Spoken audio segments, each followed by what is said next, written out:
Hey guys, this is the Droid. It's HTC Droid Incredible. It was released yesterday by Verizon Wireless, April the 29th. Got my hands on it yesterday. I've had it for a day now. I've been messing with it. Just want to take a video for the people curious about how quick it is browsing the internet, mostly for the internet. Do want to say that currently I'm running Wi-Fi. I'm not using 3G. 3G coverage is wonderful in Maryland, as with most of the country. Verizon does a great job when it comes to signal strength, but my basement for some reason is a dead spot. Just the way it works. So I'm using Wi-Fi right now. We got at the very top, you got your time, battery, which is about halfway drained. I've had the phone in use for most of the day, so that's pretty impressive actually. Got my signal, Wi-Fi signal, and then my locator icon showing that I'm currently being tracked, so it can give me details like, you know, what city I'm in and the weather. It's 9:12. What's cool with the time is it's got the little flip time thing, which for some reason I like. Maybe I'm a nerd like that, but I do like it. Below that, we got a moon showing that it is currently dark outside, but it's clear, no clouds. You'll see clouds going around it if it is cloudy. You got Fort Meade, 77 degrees, 85 high, 52 low. Click on the moon, it actually brings up on the screen the weather page just from your main desktop. So I've got Saturday, Sunday, Monday, Tuesday as with the moon. You know, again, it's cool because you will see the clouds rolling around the moon or the sun or whatever it is based on what the weather's like. I do want to point out Sunday, it looks like it's going to storm. Looks like it will dump on all the College Park tuning guys. If anybody watching this went to that, I feel bad for you. But I'm working that morning, so I won't be there. So it won't matter to me. Back to the desktop, we got market, internet, people, messages, mail, and camera. Down at the bottom, this shows all your, actually clicked the wrong thing. This shows all your apps, because we all have to have tons and tons of apps where, you know, 90% of them are useless to our everyday needs that we actually need. Although I do really like Google Translate, that's very useful. We all have over here the phone, which up top it shows you the last people called. You got Lynn Lee, Shannon, Jose Rolando, Lido Edgewater. Anybody want to go to Edgewater for Lido Pizza, come see me, buy pizza. Let's see, you got your regular pad, which is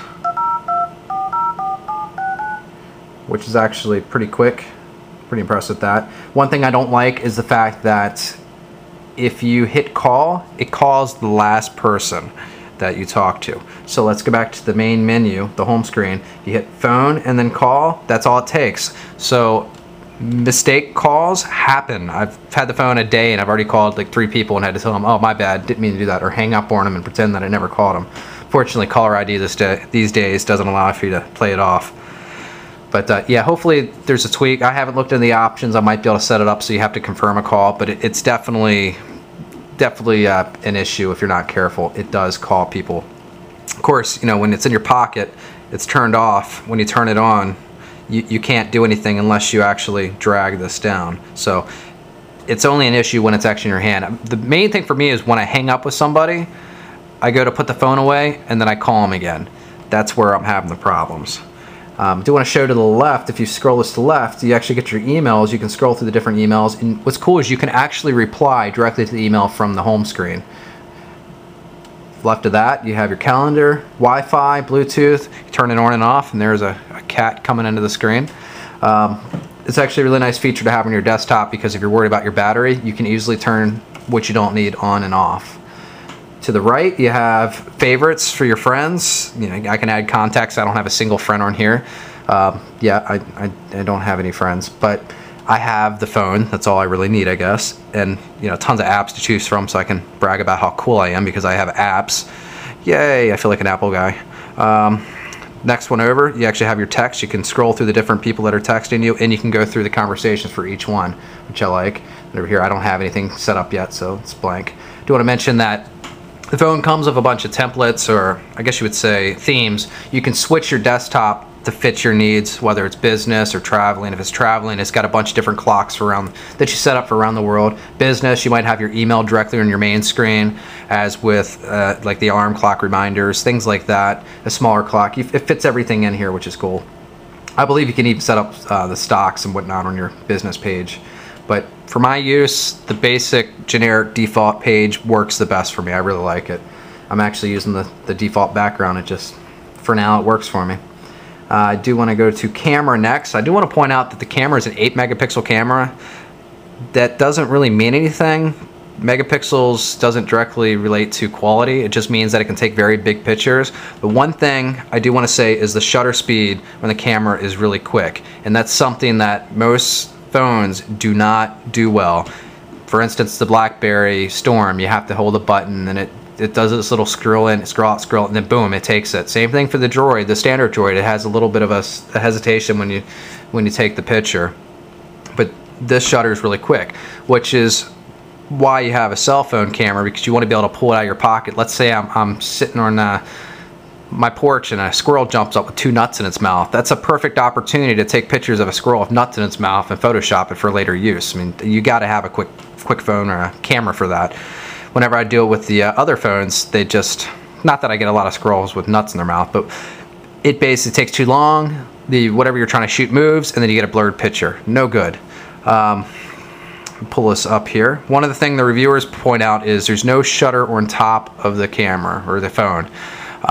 My thought on that is, wow, who cares? It's a cell phone. As long as it's easy to access the shutter button, it doesn't matter where it's located. So, alright, points taken away from the Droid because it doesn't have a shutter up here. Again, wow, it's right here. You push this button and it takes it. You can actually, see if I got something to shoot here to take a picture for you. The cat's back here. Let's see if I can get him.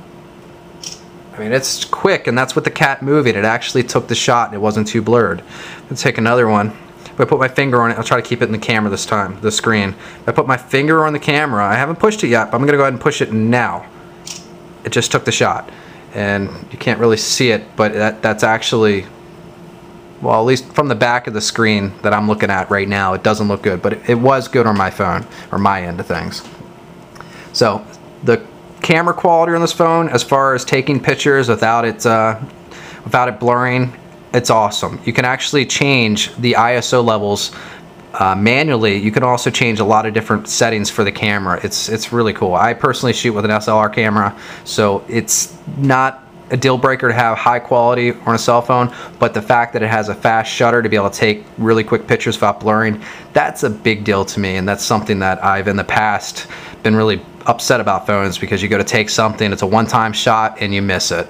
Just really frustrating. But for this phone, it works really well. I'm very impressed with the shutter. It's one of the biggest things that stood out to me about, hey, this is great. I love this feature.